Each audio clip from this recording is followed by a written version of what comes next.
రాళ్లను అద్భుతమైన కళాఖండాలుగా మార్చేసిన ఒక రాజవంశం కథ ఈరోజు మనం తెలుసుకోబోతున్నాం. దక్షిణ భారతదేశ చరిత్రమీద కలలమీద చెరగని ముద్రవేసిన పల్లవ సామ్రాజ్యం కథ ఇది.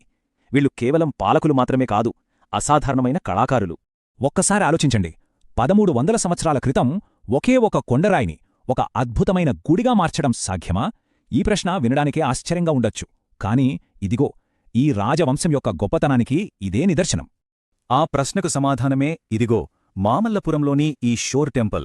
చూశారా, పల్లవులు కేవలం రాళ్లను చెక్కడమే కాదు, వాటితో ఏకంగా ఇలాంటి అద్భుతమైన కట్టడాలనే నిర్మించగలరని నిరూపించారు. శాశకం 8వ శతాబ్దంలో కట్టిన ఈ ఆలయమే వాళ్ల నైపుణ్యానికి ఒక గొప్ప సాక్ష్యం.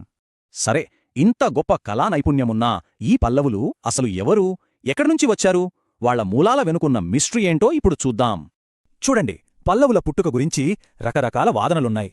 కొందరేమో వీళ్లు విదేశీయులైన పార్థియన్ల వంశానికి చెందినవారని అంటారు. ఇంకొందరేమో కాదు, దక్కన్ను పాలించిన వాకాటక వంశానికి చెందినవారని చెప్తారు. మరో ఆసక్తికరమైన కథ కూడా ఉంది. ఒక చోళ యువరాజుకి నాగ యువరానికి పుట్టిన వాళ్లే పల్లవులు అని. అయితే ఈ కథలన్నింటికీ ఖచ్చితమైన ఆధారాలైతే లేవు. అందుకే చాలామంది చరిత్రకారులు ఏమంటారంటే పల్లవులు ఎక్కడినుంచో రాలేదు, వాళ్లు స్థానికులే అని. వాళ్ల రాజధాని కంచీపురం చుట్టుపక్కల ఉన్న తొండైమండలం ప్రాంతం వారేనని నమ్ముతారు. శాతవాహనుల సామ్రాజ్యం పడిపోయాక ఒక లోకల్ పవర్గా వీళ్లు పైకొచ్చారన్నమాట. సరే, మూలాల సంగతి పక్కన పెడితే ఈ సామ్రాజ్యాన్ని గొప్ప స్థాయికి తీసుకెళ్లిన కొందరు చక్రవర్తులున్నారు.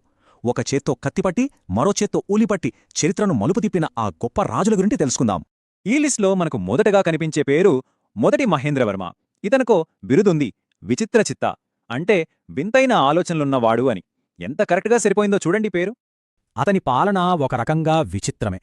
ఒకవైపు చాళుక్యులతో తరతరాలు సాగే యుద్ధానికి తెరలేపాడు, మరోవైపు అప్పరనే ఒక శైవ సన్యాసి మాట విని జైనం నుంచి శైవంలోకి మారిపోయాడు. అంతేనా, మత్తవిలాస ప్రహసనం అనే సంస్కృత నాటకాన్ని కూడా రాశాడు. అన్నిటికంటే ముఖ్యంగా అప్పటిదాకా ఎవరూ చేయని పనిచేశాడు, అదే కొండరాళ్లను తొలిచి గుడులు కట్టడం.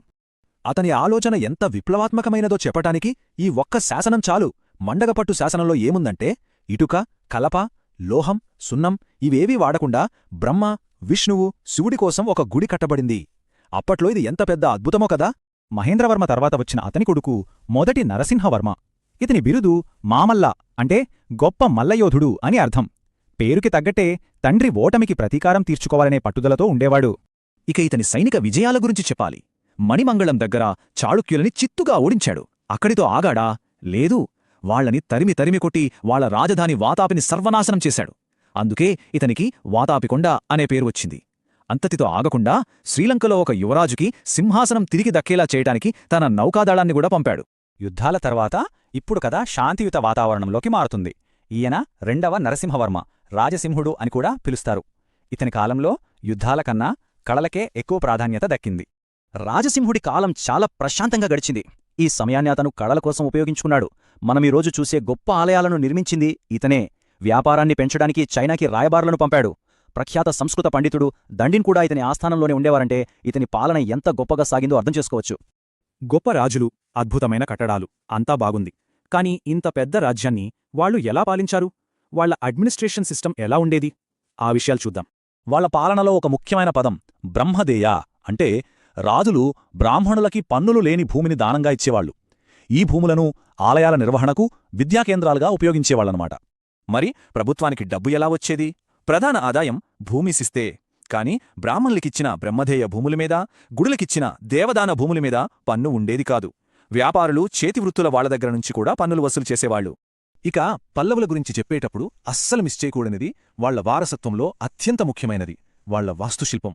రాళ్లలో వాళ్లు సృష్టించిన ఒక మహా విప్లవమది. ఇది చాలా చాలా ముఖ్యమైన పాయింట్. దక్షిణ భారతదేశంలో మనం చూసే ద్రావిడ శైలి ఆలయ వాస్తుశిల్పాన్ని కనిపెట్టిందే పల్లవులు. ఆకాశాన్నంటే విమానాలు, పెద్ద పెద్ద గోపురాలు, విశాలమైన ప్రాంగణాలు, ఈ స్టైల్కి పునాది వేసింది వాళ్లే. ఒక రకంగా చెప్పాలంటే సౌత్ ఇండియన్ టెంపుల్ ఆర్కిటెక్చర్ చరిత్ర వాళ్లతోనే మొదలవుతుంది. వాళ్ల గుడుల నిర్మాణం ఒకేసారి జరగలేదు, 4 దశలుగా అభివృద్ధి చెందింది. ఫస్ట్ స్టేజ్లో మహేంద్రవర్మ కొండల్ని తొలిచి గుహాలయాలు కట్టించాడు. సెకండ్ స్టేజ్లో నరసింహవర్మ ఒకే రాయిని రథాలుగా, మండపాలుగా చెక్కించాడు. థర్డ్ స్టేజ్లో రాజసింహుడు రాళ్లను ఒకదానిపై ఒకటి పేర్చి పూర్తిస్థాయి టెంపుల్స్ కట్టడం మొదలుపెట్టాడు. చివరి దశలో ఈ నిర్మాణాలు ఇంకా పెద్దవి, ఇంకా గొప్పవి అయ్యాయి. ఇప్పుడు మనం చూస్తున్నవి ఆ 3వ దశకు చెందిన అద్భుతాలు. రాజసింహుడు కట్టించిన మొదటి స్ట్రక్చరల్ టెంపుల్స్ ఇవి. ఎడమవైపు కంచిలోని కైలాసనాథ ఆలయం, కుడివైపు మామల్లపురంలోని షోర్ టెంపుల్. ముందు 2 దశల్లో నేర్చుకున్నదంతా ఉపయోగించి కట్టిన మాస్టర్ పీస్లువి. వాళ్ళ టాలెంట్ కేవలం బిల్డింగ్స్ కట్టడానికే పరిమితం కాలేదు. ఇది చూడండి, మామల్లపురంలోని గంగావతరణం. ఒక పెద్ద కొండరాయి మీద చెక్కిన శిల్పమిది. దీన్ని రాతిమీద గీసిన పెయింటింగ్ అని పిలుస్తారు. ఇందులో ఒకవైపు భారీ ఏనుగులు, మరోవైపు తపస్సు చేసుకుంటున్న పిల్లి లాంటి చిన్న చిన్న డీటెయిల్స్ వాళ్ల శిల్పుల నైపుణ్యం ఏ స్థాయిలో ఉందో చూపిస్తాయి. సామ్రాజ్యాలు వస్తుంటాయి, పోతుంటాయి. రాజులు చరిత్రలో కలిసిపోతారు. మరి పల్లవుల కథ కూడా ఇంతేనా? వాళ్లు వదిలివెళ్లిన వారసత్వం ఏమైంది? రాజకీయంగా చూస్తే 9వ శతాబ్దంలో వాళ్ల చివరి రాజైన అపరాజితుడిని చోళులు ఓడించడంతో పల్లవ వంశం అంతమైంది. వాళ్ల పాలన ముగిసిపోయింది. పల్లవ వంశం అంతమై ఉండొచ్చు, కాని వాళ్ల పాలన నిజంగా ముగిసిపోయిందా? ఒక్కసారి ఆలోచించండి. వాళ్లు మొదలుపెట్టిన వాస్తుశైలి, వాళ్లు సృష్టించిన కళ ఈ రోజుకీ దక్షిణ భారతదేశంలో బలంగా కనిపిస్తూనే ఉంది కదా. బహుశా రాళ్లల్లో వాళ్లు చెక్కిన కథకు అంతమనేది లేదు.